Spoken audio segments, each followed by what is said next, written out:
we doing that now? Now we Yep, are. I see. we are live.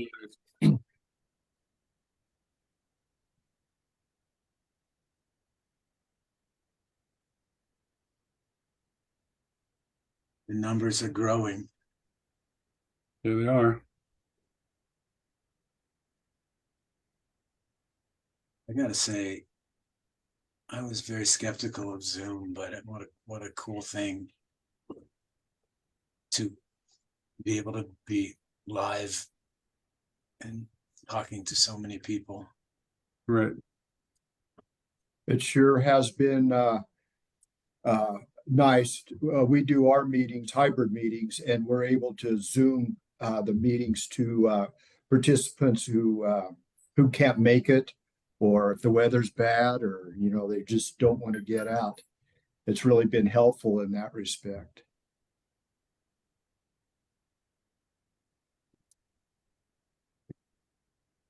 I see some familiar names on there.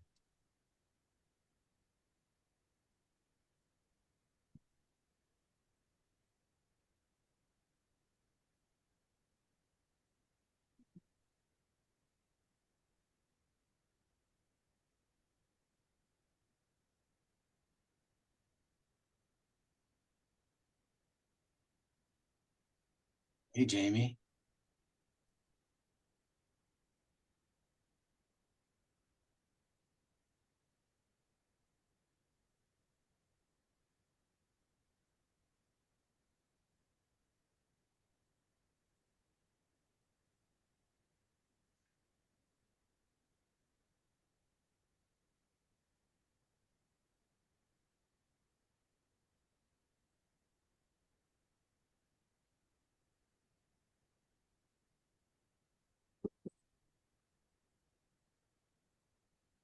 I think I will put my screen up. Yeah, I was going to say, it looks like we're almost right at 4 p.m. If you want to go ahead and get us kicked off. Look good? Can see everything? Yep, I can see it clear. Fantastic. Well, welcome everyone to this week's Crow Canyon webinar that is also sponsored by the Pueblo Archaeological and Historical Society. Today's talk is Good Fences Make Good Neighbors and Other Proverbs from the Pleistocene. So we got, just a few slides here, and then we will introduce Dr. Todd Surivel, and then Doug Baxter from the Pueblo Archaeological and Historical Society will say a few words, and then we'll get started with the talk. So I just want to start off with a land acknowledgement. So the Crow Canyon Archaeological Center acknowledges the Pueblo, Ute, Paiute, Dene, and Jicarilla Apache, people on whose traditional homelands this institution sits.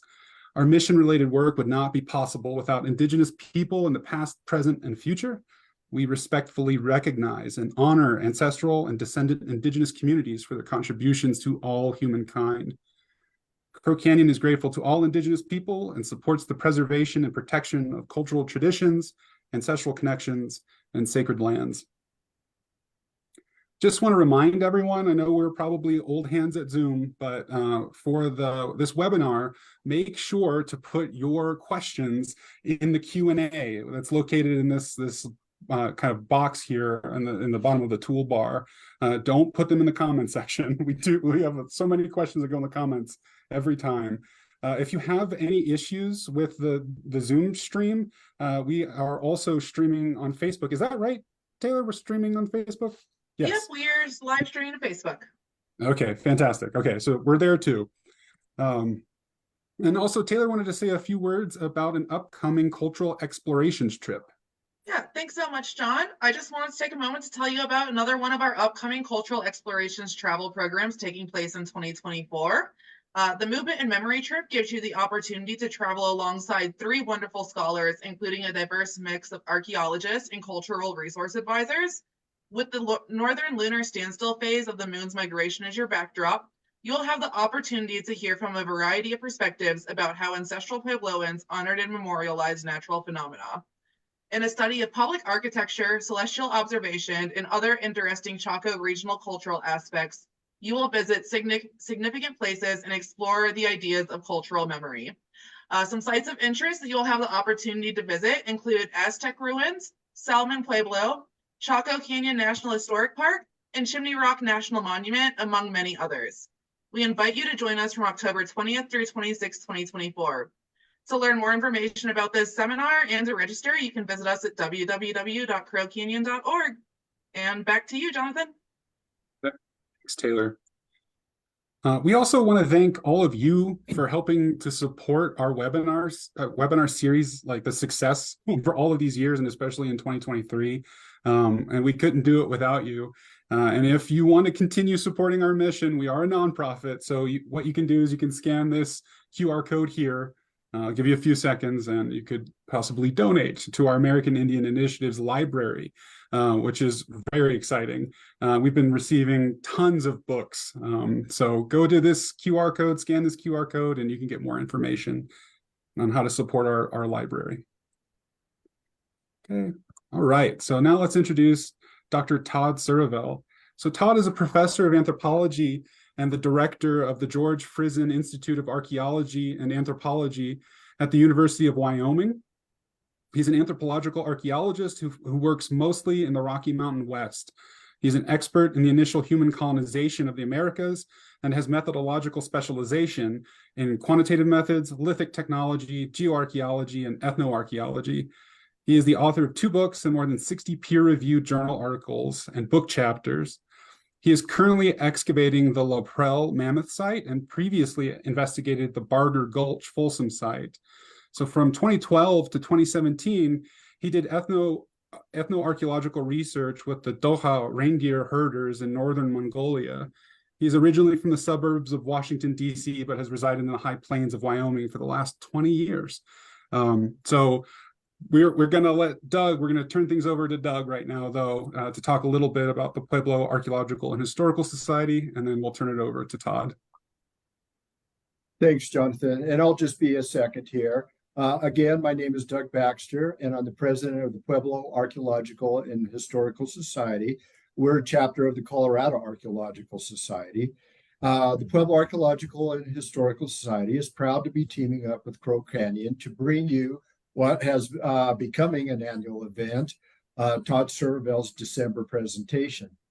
I would like to thank Taylor Housebrook and Crow Canyon for co-sponsoring this event with us, and Todd for speaking to us this evening. Thanks, Todd.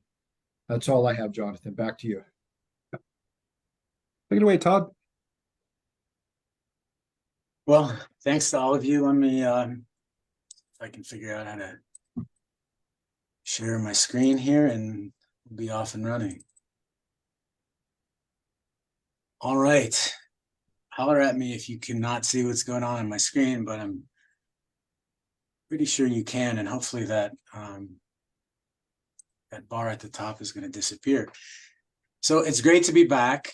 This is a wonderful venue. I'm surprised you have me back after the last talk I gave and the hate mail you probably received, but I appreciate it. And this lecture is a little different for me, and it's one that I've been wanting to put together for quite some time, because it pulls together 20 years of research for me, and a common theme in all that research. And it's a theme that I wasn't really looking for. It's a theme that came to me independently in each of these projects. Now, for those of you who are hoping to hear a talk about fences, I'm sorry to disappoint you that this talk really isn't about fences. Fences aren't really from the Pleistocene. Fences, as we know them, are really about dividing what's mine from what's not mine. And in fact, those concepts of property ownership and ownership of land probably didn't even exist in the Pleistocene. They may have come around to exist in the latest Pleistocene in certain parts of the world where farming began. But for most foraging peoples, nomadic peoples, this really wasn't a thing. What this proverb, though, is about mitigating conflict between people who live near one another, and fences do a good job of that. At least good fences do. And those kinds of social stresses, those kinds of conflicts have always existed, even among Ice Age foragers. So I'm going to come back at the end as to why this is kind of my overarching theme. But really, the way fences relate to this talk is that this is about fences really weren't necessary in the Pleistocene. And this talk is going to be about two things. I really wish I could make this bar go away on the top of my screen, but it doesn't seem to want to. Sorry about that. I'll talk about two things. One, the social organization of hunter-gatherer mobility, and two, how mobility is a way of mitigating conflict for hunter-gatherers. And I'm going to illustrate this idea using those three case studies, those three major research endeavors of my career that Jonathan mentioned. One ethnographic case, the Dokha Ethnoarchaeological Project in northern Mongolia. You can see an example of Dokha mobility on the bottom right here, a family moving camp. And then two archaeological cases, both from the early Paleo-Indian period, the late Pleistocene of North America. The central question is, when nomadic peoples move, do they move together in a corporate exercise? Does everybody in a camp pick up and move, or do they move individually as individuals or households, what we could call autonomous family mobility? And I want to note that these are not new ideas or questions. These are pretty classic themes in anthropology. So if you might already know the answer to these questions, but the fact that the answers to these questions kept recurring in my career when I wasn't expecting them, I thought it would make a good subject for this presentation. I'm going to take a quick glance at the chat because the chat seems to be exploding. Oh, I was just saying that I think the black bar is only appearing on your end, Todd. Excellent. Great. Glad to hear it. All right. So moving on. Let's begin with this basic concept of mobility. Why do people move? And here you see an example of Batak foragers moving camp. And I think virtually any move can be characterized by this statement. I move because where I'm going is better than where I am. Of course, considering the cost of getting there. If the cost isn't cost prohibitive. I would love right now to move to Maui and give this talk in Maui, but the reason why I'm not doing that is it would be pretty expensive to do, right? So when we think about that idea, the places I could go and whether I should move, is it better than where I am? We could define better in many ways. We could define it economically. If you think about today's world, right? Somebody offers me a better job, much better pay in, say, Iowa. Well, maybe I move to Iowa. Or ecologically, if we think about foragers, maybe I've exhausted the local environment, or maybe foraging is just better on the other side of the mountain, or maybe there's more moisture. We can think of social reasons. My family is over there. I fell in love with somebody who lives over there. We can think of political reasons. Where I live has become politically too dangerous for me. A lot of refugees move for political reasons. So we can define better in many ways, but ultimately, a lot of moves, if not all moves, are motivated by this simple reason. Where I'm going is better than where I am. Another way to think about this is we might move because the place that we currently inhabit has become worse, or the place we might go has become better, or some combination of the two. When we do move, though, how should we do it? Should we move individually? Should we move as a large group? Or should we move as families? And we can certainly observe this in the modern world, but how did this happen in the past? And can we know how this happened in the past? So option A that we're considering is what I would call group mobility, here illustrated in this George Catlin painting called Band of Sioux Moving Camp, where we see a large group of people who have picked up camp at the same time and have decided to move and are presumably moving to the same place. Or the alternative option from this photograph of Edward Curtis called Moving Camp Atsina, where we see a family who's clearly moving on their own. In the background, you can see other members of that camp who are staying put. Which of these things is typical?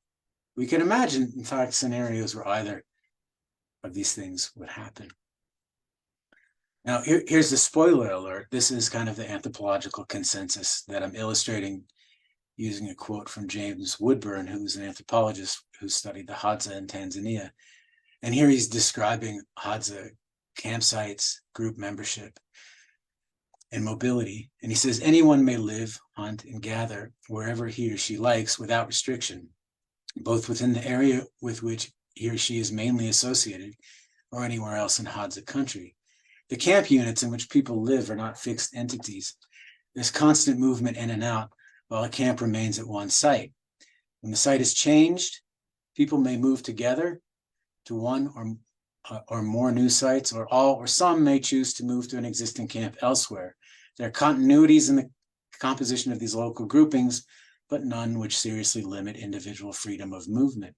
So he says it's kind of a mix. You know, sometimes groups pick up and move all together. Sometimes individuals pick up and move. Sometimes families pick up and move. But if we were to look at any given site and we see people who are living there as co-residents, the composition of that group in any one given place seems to be in a constant state of flux. So that's the case for the Hadza. When we look at a camp, you know, we tend to think these people live together, but how permanent are those groups? And what about peoples of the past? Now, archaeologically, you can imagine this is a challenging thing to study. If we're sitting there in a Hadza camp, living with a Hadza, we can see these fission-fusion dynamics in modern human societies. But can we see it archaeologically? And answering these questions requires having the right kinds of sites that are excavated the right kinds of ways. And I have been incredibly fortunate in my career to have excavated 2 sites that lend themselves well to answering this question, and both gave me similar answers. These kinds of sites were anticipated by Jack Hoffman in 1994, who wrote this classic paper called Paleo-Indian Aggregations on the Great Plains. In fact, it's a bit of an ironic title because at the time Jack didn't see any evidence for Paleo-Indian aggregations, meaning disparate groups of people coming together. But also you have to consider the fact, which he acknowledges, that the archaeological record at the time he wrote this paper really wasn't up to the task of really answering this question. And the reason why aggregation obviously is related to this fission-fusion dynamics and this question of individual or group movement is because you can't have aggregation, people coming together and then moving apart without some kind of non-group mobility happening.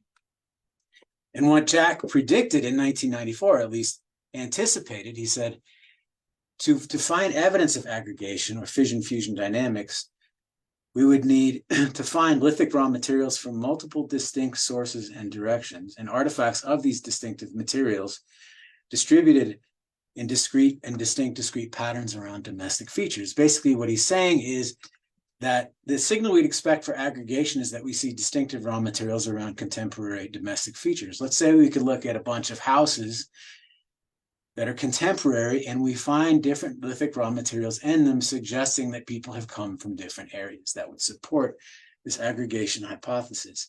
As opposed to an alternative situation you could imagine, we have a bunch of households and the raw materials that we have in them are all the same, suggesting people moved to a site from the same area. Now, I want to add a second line of evidence to this.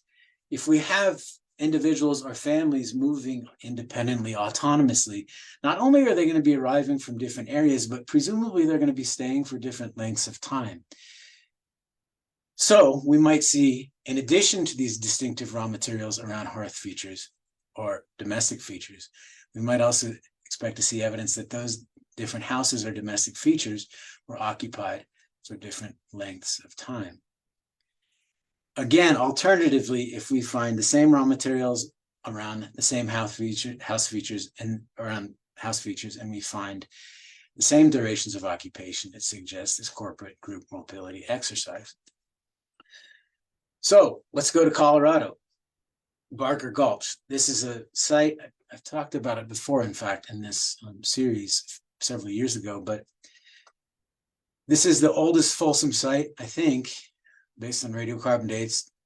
Actually, that may not be true now, but one of the oldest Folsom sites that we know of, and it's in Middle Park in the headwaters of the Colorado River. And on the right side of this aerial image, you see this green stripe, and that is a stream, a tributary of the Colorado River called Barker Gulch. And on the flanks of this stream, we have a series of early Paleo-Indian occupations, and Barker Gulch Locality B is a big, densely occupied, Folsom site. Just to show you some nice Folsom goodies there, so some points and preforms on the left and some bifaces on the right. Over about 10 field seasons, we excavated 4 hearth-centered activity areas. And we believe that these represent, some of them at least represent interior spaces or houses. The reason why we believe that is another story for another day. But if we look at spatial patterns by combining excavations and surface distributions of artifacts, our current interpretation of this site is that we have people camped in a large circle on top of this ridgetop in the wintertime in a site that looks something like this. Now, we know that people came together to live at this site, but did they travel together to get there? So let's go back to those expectations and look at what the archaeological evidence tells us. So at Barger, the vast majority of the raw materials in these houses is local and comes from right there, very close to the site. But we do have a small percentage of non-local raw materials in each of these houses. And what's really interesting is at least one unique raw material occurs in each of these households. And if our sourcing attributions are correct, they're coming from completely different areas. In fact, both sides of the Rocky Mountains, spanning the entire breadth of the Rocky Mountains. Even if our source attributions aren't correct, and I have to tell you, I'm not super confident that they are, that we don't really have overlap in non-local raw materials in these houses tells us that if they're contemporaneous, no matter where people are coming from, they seem to be coming from different areas because they had access to different raw material sources. This would very strongly support the idea of household mobility and not group mobility. What about artifact density? If we look at artifact densities across these houses, this y-axis is log scaled. If you don't know what that means, it means that when you go up through these hash marks, you multiply by 10, 10 to 100 to 1,000. So these differences are actually pretty severe. The East Block, the average artifact density was 885 artifacts per square meter compared to the main block. The densities were a quarter of that. Now, one reason why that might be is because people stayed there a lot longer, which gave more time for more artifacts to accumulate. So we do see not only that people came from different areas, but drastically different densities of artifacts accumulated in these houses.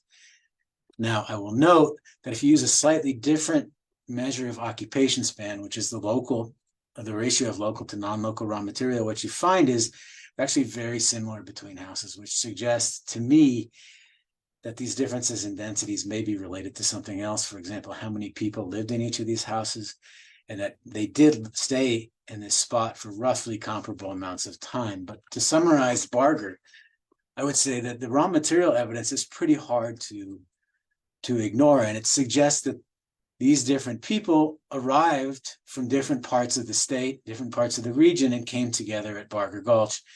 Raw material ratio suggested, though, that they stayed for a similar amount of time before they took off. While the evidence is mixed, household mobility is supported. Now, again, this isn't a pattern we were looking for. This isn't a pattern we expected, but it's a pattern you can't ignore. And it's pretty obvious when you spend 2 years digging one area, you know the non-local raw materials you find, and you move over 12 meters to another cluster and you find completely different raw materials. It's very striking. After Barger was done, after this project was done, I had a million questions. The main focus of our research there was about the spatial distribution of artifacts in that site and what they meant in terms of the spatial and social organization of human behavior at the end of the last ice age in Colorado. Because I felt like I didn't have good answers to those questions, I wanted to go study nomadic people in the real world, and that brought me to Mongolia. Now, if we think about, I'm getting ahead of myself a little bit, but if we think about the fact that people live in groups, and why do we live in groups? We don't have to, right? But this is very much a human thing to live in groups, especially it's a little bit strange in the animal kingdom to live together in groups of non-kin, of unrelated individuals. And that we do suggest that there are clearly benefits to living in groups that outweigh the costs of living in groups. This idea of many hands make light work, another proverb, is one of those ideas of why getting together with other people might have benefits through cooperation. We can imagine many ways that living together brings us benefits, economic benefits, what's called variance reduction in foraging. That means as a forager, when I go out, especially hunting, some days I might fail. Most days, in fact, I might fail. Some days I might have success. If we can pool that risk among a bunch of hunters, let's say we have 20 hunters all going out hunting independently, all of us might, the chance of all of us failing continuously is very low because we can pool that risk. Most of us might fail any given day, but somebody's likely to have success. And if we share the products of those efforts, we can reduce variance in the amount of food coming into camp. Or foraging efficiency. Certain tasks like driving bison, mass bison drives are probably much more successfully accomplished in large groups of people than trying to do it by yourself, right? We can imagine social reasons for coming together. Having those relationships with other people gives us an insurance policy for hard times. Maybe we can lean on them, move to their area when things aren't so good in our area. If we want to find mates, if we want our kids to find mates, living with other people allows us to do that. Information exchange, childcare, cooperative efforts. We can imagine political reasons to live together. Defense, for example, or allegiances in warfare. So there are lots of good reasons why people come together. And in fact, this is why we see people coming together, hunter-gatherers coming together, all kinds of people coming together to cooperate for tasks. In the bottom right there, imagine trying to capture and brand a horse by yourself. Having a bunch of people help you with that makes it a doable task, right? Okay, so let's go to Mongolia. 2012, I first went to Mongolia, to northern Mongolia, up here in the province called Klivskul, up in the Sayan Mountains, and I lived and worked with these folks, one of the best experiences of my life. They're called the Dokha. They're Tuvan descent. They have Tuvan descent. They herd reindeer. They live in the Sayan Mountains. They are traditionally nomadic, moving 2 to 8 times per year. Their subsistence is based mostly on reindeer, meat, fat, and dairy, milk.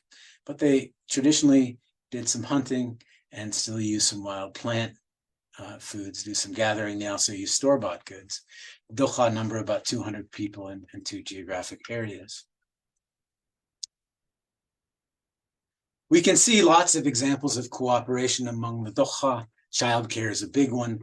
When you're living together in a group and you have something to do, it's really easy when you have neighbors to drop off your kids and say, hey, can you help me out and take care of my kids while I go out and herd reindeer, or while I go milk reindeer, or while I go do something else. And we see this kind of cooperation in childcare all the time in Dokha camps. Another way we see cooperation in Dokha camps is in herding.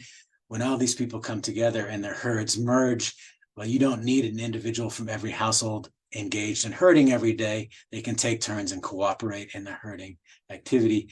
And again, many hands make light work. Big jobs like raising a barn. In this case, they're building a new home for a newlywed, or branding a horse. Big jobs can be accomplished more efficiently if you have a lot of people doing it. Here, they've cut lodge poles and they're bringing them back to build this home for the newlywed couple. And of course, here's another reason to cooperate is marriage. And in this big summer camp in 2012, I was very fortunate to attend a wedding that you see here. So these are some of the reasons why the Dokha come together. And this is what that camp looked like. This is Zostung, meaning summer camp in 2012. I walked into this camp. There are 9 houses and 35 residents. I had no idea how they arrived, when they arrived, but I was able to sit there and observe what happened when they left. They lived together, but did they move together?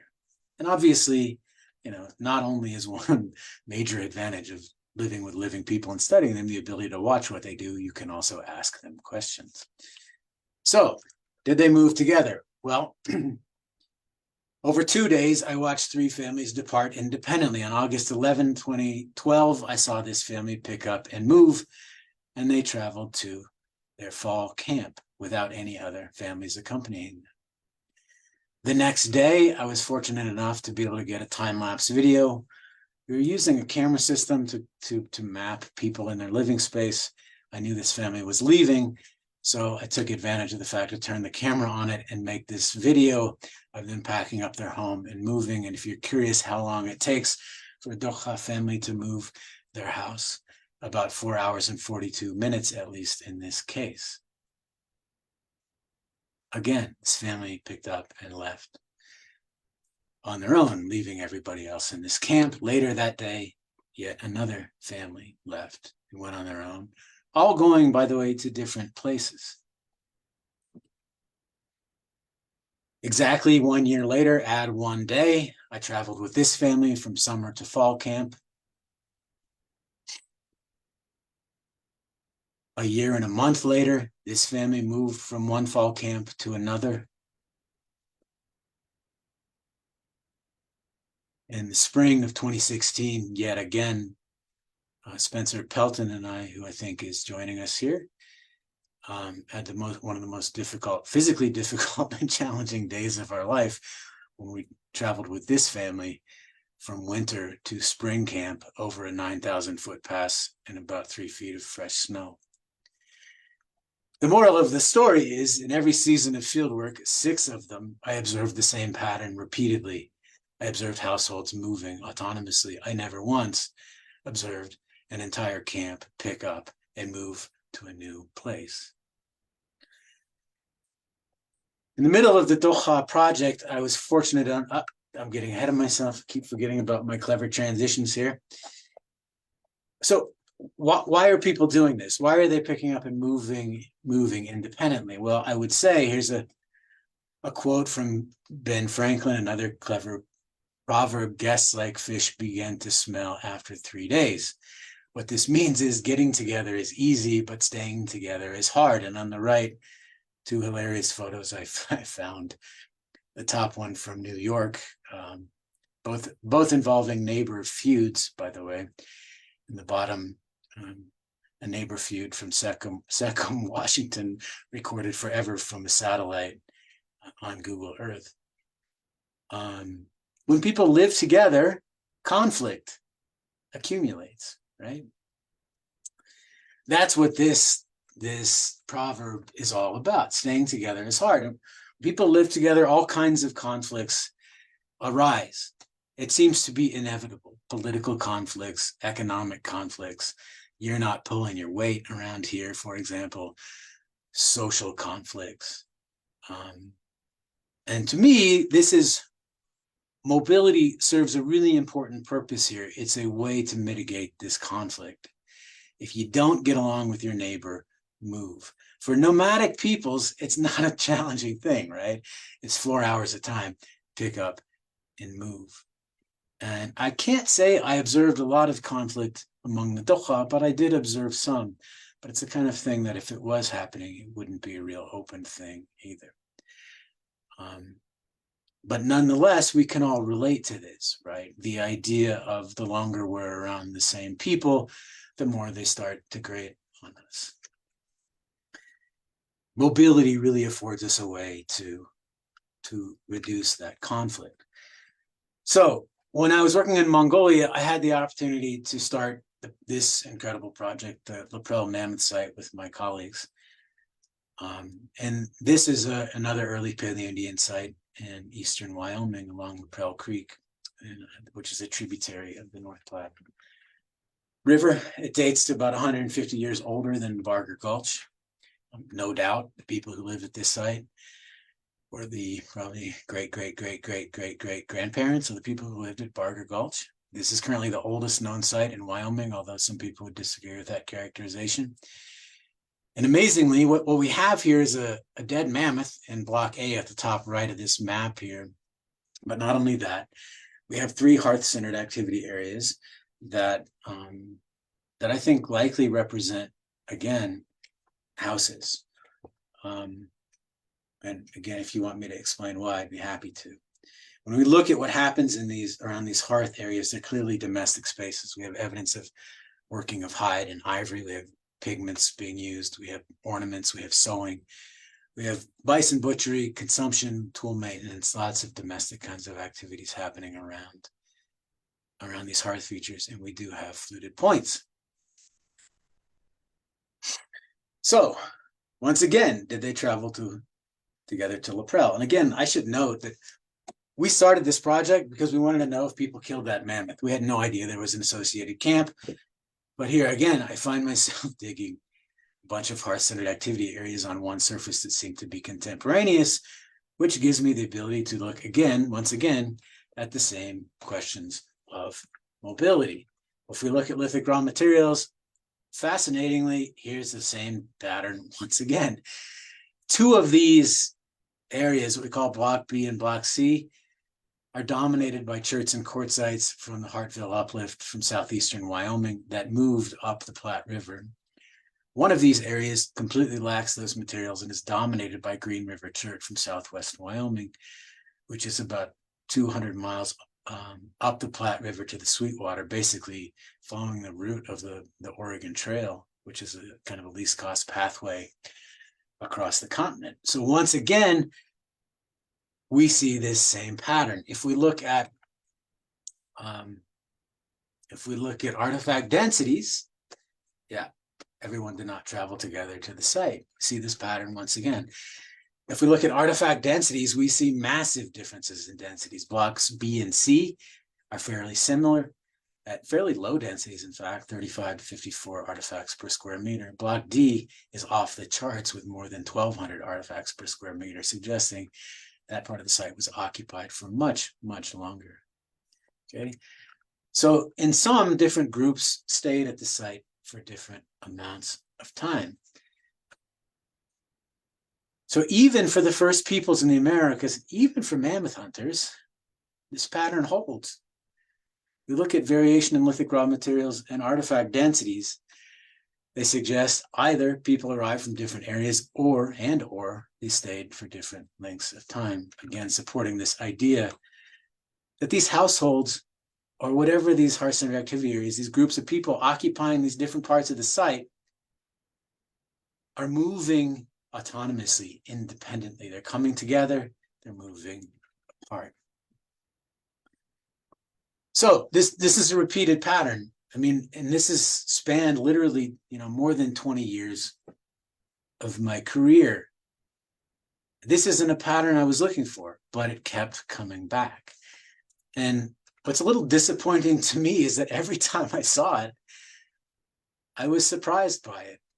But I shouldn't have been surprised. I mean, anthropologists have observed this pattern repeatedly. Why it's surprising, I think, to me, and I hope a little bit to you, or else this talk wasn't very interesting, is that I think, as members of sedentary societies, we're very accustomed to relatively little change in the composition of our social groups. Sure, we pick up and move every once in a while. It's not a common thing in Western society.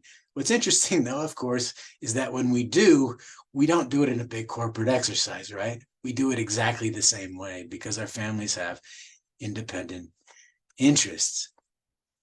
What these case studies reiterate, though, is that this fluid group membership and autonomous household mobility is the norm for nomadic people. Now, this is not a big sample size. I mean, it's 3 cases. They span 2 continents in 13,000 years, and I can't get you a much bigger sample size because my career can't be. It takes about 10 years for me to get, or let's say 6 years for me to complete one of these studies. And there's not a lot of other comparable studies like this, other than in the ethnographic world. There are plenty of them, but not in the archaeological world. There aren't a lot of sites that have been excavated like this. But to me, this shouldn't be a surprise. This is the normal pattern. What's really unusual, perhaps, is our situation, living in sedentary groups of relatively stable group composition.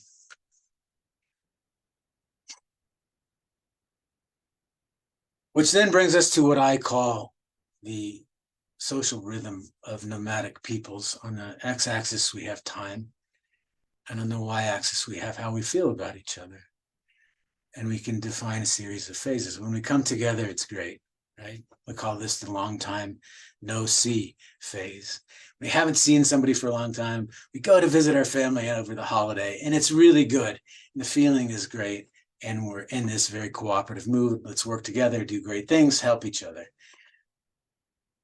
But maybe that doesn't always last. And as time goes on, we get into the don't overstay your welcome phase, which then encourages us to separate. Well, of course, we know that once we do, absence makes the heart grow fonder, and we start to feel better about each other again, and we come together, which brings us back to the long time no see phase. And this is, in my mind, the real engine behind this kind of fission fusion social dynamics that's normal for human societies, at least for nomadic human societies. Which brings us back to the question of fences. What happens if you can't move? Once we can't move and our neighbors are our neighbors and we're sharing walls with them, or maybe property lines, the accumulation, the conflict accumulates. And you need to develop new rules to maintain the social order. In effect, we needed to find new ways of moving away without actually moving away. And it has been long recognized that the need for social and political structures for effectively managing conflict in sedentary societies could have been one of the major drivers for the development of social complexity. So, I mean, if you think about complex societies, middle range societies, the ones like I'm showing here, which are early Neolithic or fairly early farming societies, we were talking about Puebloan peoples in the Southwest, or to bring it to a Crow Canyon theme, or early Neolithic sites in Europe or Southwest Asia. At some point, you have to maintain the social order, you have to submit and allow some people to maybe have power over you, to allow some people to adjudicate differences. So this inability to move away, to separate, may have been a really important factor in the evolution of complex societies. And by the way, these are not my ideas. These are pretty classic anthropological ideas. But of course, this is why good fences make good neighbors. So to wrap up, I just want to remind you, I assume all of you, maybe all of you, most of you at least, are members of sedentary societies. And it can be easy to forget that we all have these nomadic roots. And while mobility serves many, many purposes, one of the most important ones is maintaining the social order. And for this reason, I think this is why this pattern kept coming back to me over and over again when I wasn't looking for it. It's why the membership of these groups is in constant flux. The benefits of cooperation are why we live together, and the accumulation of conflict encourage us to move apart. And the loss of the ability to mitigate conflict through mobility must have been a major driver in the evolution of complex societies. Okay, kind of an absurd acknowledgement slide, but this has been a lot of work over many years, sponsored by many funding agencies, and a zillion people contributed to it, and I can't thank them all. But I hope you enjoyed the talk, and I'd be happy to answer any questions that you have. Thank you so much, Todd. Here. Pleasure. Yeah, we've got a number of questions that are in the Q&A here, and I'll just start kind of going through them. So one of the first questions that we had was talking about, maybe what kind of like some, religious reasons might people, fall into this kind of mobility, right? We talked about kind of different ecological reasons and maybe things related to, resources, but maybe anything about religion that comes to mind? Well, I mean, there are a lot of people who migrated to this country for religious reasons, for sure. Religious persecution has long been a major motivator for mobility. In terms of sort of religious doctrines that encourage mobility, I wouldn't be surprised if there are some. I will note that one thing I took out of this presentation was a biblical quote from Proverbs that says basically, don't overstay your welcome. So certainly religion is tied to these things as well. I don't know if that answered the question well, but those are some immediate thoughts. No, that was great. We also have a number of questions in the chat that have to do with when you were talking about Laprelle, how you determined that the different kind of blocks that you had were contemporaneous. Good question. In fact, the question pertains to both of those sites, Barger and Laprelle. And the sad truth is, I don't know that they're contemporaneous in either case. I can tell you that radiocarbon dates and geologic context suggest they're contemporaneous, but we don't know. Now, specifically, if we look at the case of Laprelle, Laprelle is buried in an alluvial terrace that's 7 meters in thickness that includes 13,000 years of sedimentation. And we have artifacts that occur in one discrete level in those 7 meters.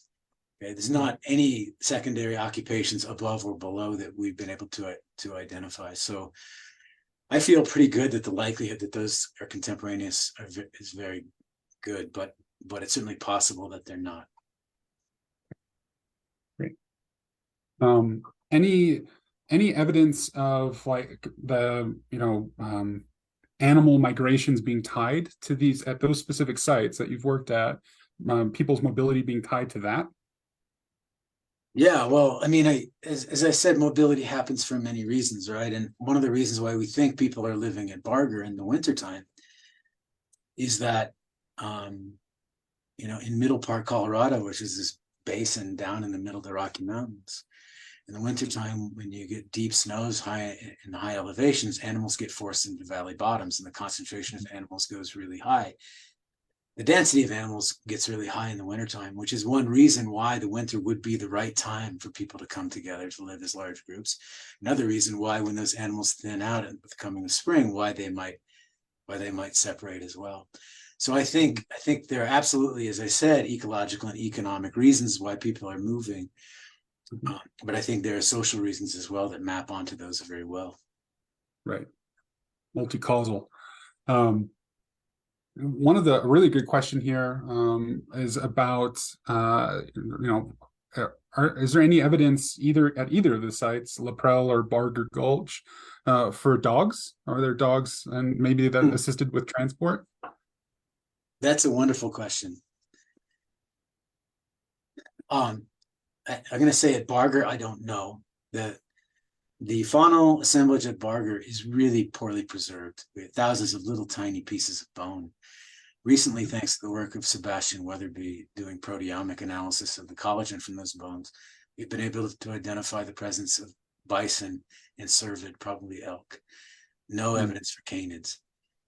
At Laprelle, we have a much better preserved faunal assemblage, and we have bison and we have mammoth, at least in the subsistence side of things. What has struck me about Laprelle and dogs, and this goes back to my work in Mongolia, is that I don't see evidence for dogs at Laprelle. If they have dogs at Laprelle, I think they're tied up, and here's why. At Mongolia, in every camp I lived in, there were dogs. Usually they're not tethered. Usually they can go wherever they want.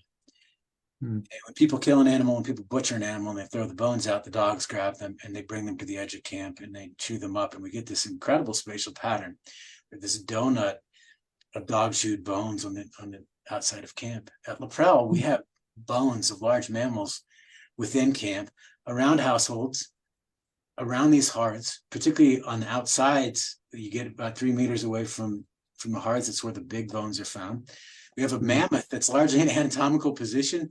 Dogs were not pulling that thing apart and spreading those bones around. So what's really interesting about this is that, the genetic evidence seems to suggest that the first peoples in the Americas brought dogs with them. If they're at Laprelle, those dogs are tied up, or they're not there. That's my conclusion. Otherwise, those bones would be scattered. That's fascinating about the donut. I've never really thought about that before. Very cool. I have kind of a super nerdy question, so I apologize in advance. But it's about, local to non-local ratios of lithic raw material. And this is just totally due to my ignorance. What kind of evidence is there about like thresholds to talk about, like, what ratio of local to non-local would you infer that, oh, we're not dealing with household mobility? Is that in the ethnographic literature, or is like, No. how do you think about this? So first of all, nerdy questions are my favorite because I'm a proud card carrying nerd. And let me, just for the sake of the audience, let me explain why that's a good measure of how long people stayed somewhere. Because imagine these folks at Barger, let's say they come over the mountains from the western plains of Colorado and they drop into Barger, and they're bringing with them all the materials that they accumulated elsewhere. And over time, they're using up that material and discarding it, and they're replacing it with local raw material. In a very short-term occupation, we expect it to be dominated by just those materials they brought with them.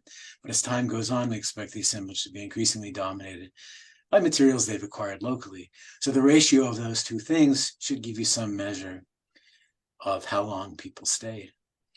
So that's the basic idea behind that measure. And to answer your specific question, Jonathan, all I can tell you is that if you look at the ratio of these two things statistically, from a statistical point of view, that the ratio, meaning, and it's like 100 to 1 or 120 to 1 in all three of these areas, is very consistent and statistically identical, which tells me, using a chi-square test to be super nerdy, which tells me I can't distinguish between these occupation spans, between these households.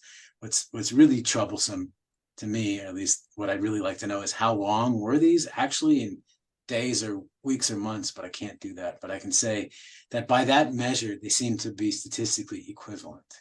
Right. So that if there was some difference that statistically by chi-square showed up, I'd say, okay, there's a real difference here. Right. So your answer is relative to this place, and the sites that I've worked at, nothing is sticking out. So it seems like household mobility. Okay. That's great. Right. Great. Okay, let's get back to other people's questions. So, how do generally, these mobile groups, how do they handle newcomers? So like, I guess to take that question a little further, these are people that are coming together regularly. And so when a new group comes in, what's that like? So I think you have to keep in mind that when we're talking about traditional nomadic peoples, when new people show up, they're usually not an unknown entity. We're talking about a large macro band here where people are usually related to some extent, maybe at an extended family level. So it's not, I think the arrival of unfamiliar people is really unusual. When I talk to my Dokha friends, they knew everybody in the right taiga, all 200 people. They knew them all personally. The left taiga, where they would interact with people once or twice a year, they also knew everybody, right?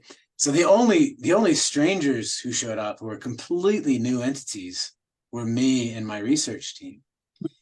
And I can certainly speak to that. And I would say the reception was appropriately chilly, like, who are you and what do you want from us and why are you here? And should we trust you? Which are completely reasonable ways to react to strangers showing up, asking you for things. How often that happened in the past, I'm not sure. I tend to think that, like, when you see these people coming together at Barger from across the state of Colorado, the social networks at that time were truly large enough that they knew each other. They already knew each other. And they probably knew they were going to meet up in Middle Park that winter. That's fascinating to think about like how extensive these networks were. I guess I've never thought about that really before. about, is there such a thing as strangers at this time? Huh. Thank you There for would have answering been that. strangers, right? But I mean, if you think about the scale of raw material movement during Right. Paleo-Indian times, right? And you see it too at Laprelle, right? It's like 200 miles or 300 and some kilometers. Mhm. The strangers are at even more extreme distances, right? And Mhm. it's probably when you're out there on the edge of what you would consider your normal range that you're more likely to run into them. But that would Right. be an uncommon occurrence, I would guess. I guess to continue with that and to go back to a selfish, nerdy question, which is for your sourcing work. You talked a little bit about that. What have you been using and sourcing? Not good methods. I mean, look, I don't live in a world where we have much obsidian, which is, pretty wonderful stuff to source. I live in a world of chert and quartzite. Now in Wyoming, we're pretty fortunate in that we have some pretty distinctive chert and quartzite varieties that are geographically isolated that can be pretty reliably sourced using basic visual methods. And that's what we're using, right? I will say at Barger Gulch, I feel like our source attributions are really iffy, if only because we're in the middle of the Rockies, and the Rockies are so diverse geologically, and not very well documented in terms of lithic sources and lithic source variability. I can just tell you, based on appearances, you get these groups of raw materials in these different houses that are clearly different and not from the same source. Right. So that's a fair answer, but probably not a good answer. No, it's fair. It's rough, and you're trying. That's good. To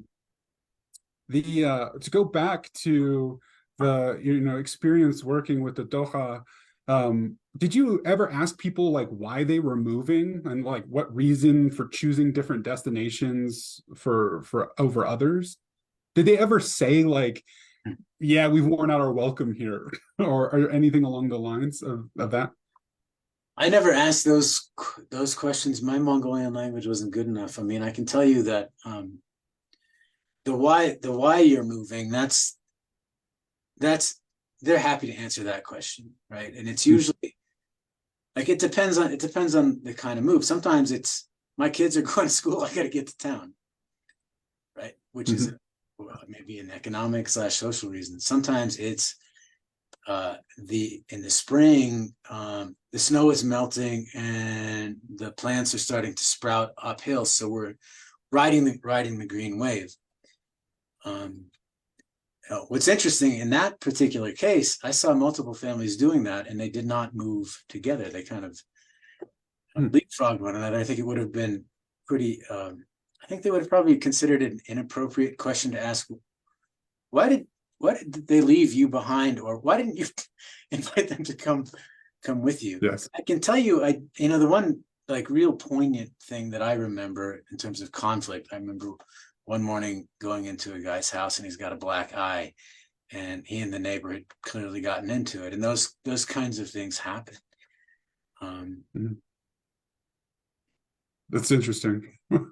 I have a specific question about Clovis like style and its spread. So from Robert Delarusso, he asks, would a high degree of intergroup mobility foster a more rapid and wide geographic distribution of the Clovis point?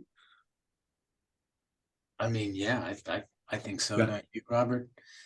I mean, I think when people are moving huge distances and have these social networks that span huge distances, it encourages stylistic homogeneity.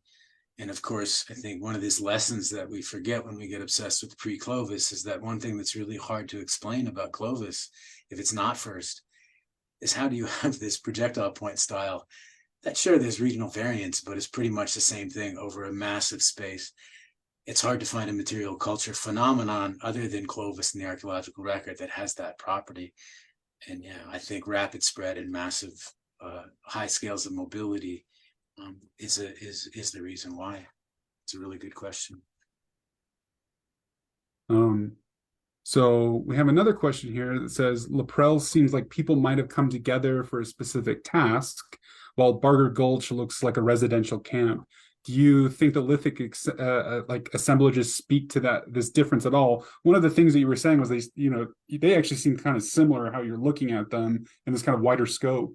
But do you see what kind of differences do you think about? Well, let's start with Laprelle. I mean, we could see Laprelle as people coming together to hunt mammoth, but I don't really think that's the case. I think they may have cooperated in butchering that mammoth and eating that mammoth. Because it's hard for people in eastern Wyoming to communicate with people in western Wyoming when they're separated by 200 miles and say, hey, let's get together and hunt mammoth along a tributary of the Platte. They could have made that plan ahead of time. At Barger, it's a lot easier to make that plan because there's an ecological pattern that predicts you could hunt bison that way. It's not impossible. The same thing was true with mammoth at Laprelle. So it's possible that's the case. Also, what I think is happening at Laprelle, why people are coming together, is somebody drops a mammoth, or a group of people drop a mammoth. And because it's along this major travel corridor, the North Platte River, anybody traveling up and down that river would have seen the smoke, would have known there were people camped over there, and they would have joined. That's my hunch. And then at Barger, I suspect there was some plan to meet up there, but if not, there's reasons why a bunch of people might end up going into Middle Park in the winter, because it's, in my opinion, a good place to winter. When you think about the differences between these sites, the occupation in general at Barger Gulch was a lot longer.